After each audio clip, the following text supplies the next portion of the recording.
أصدقائي في القناة وأولاد حبايبي تيمور وطارق، يلا بينا نحل سؤال جديد مع بعض. السؤال عندنا بيقول I like to keep fit so I exercises every day.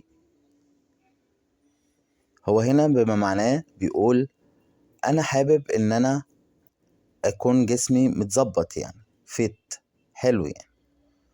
I exercises every day يبقى أنا بعمل تمارين كل يوم. طيب عشان أقول أنا بعمل تمارين كل يوم I do ولا I make ولا I get ولا I hear exercises؟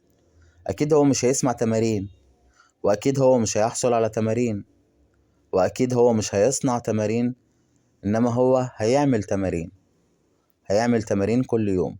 I do exercises every day، الإجابة هتكون إيه؟ I do exercises every day، أنا بعمل تمارين كل يوم.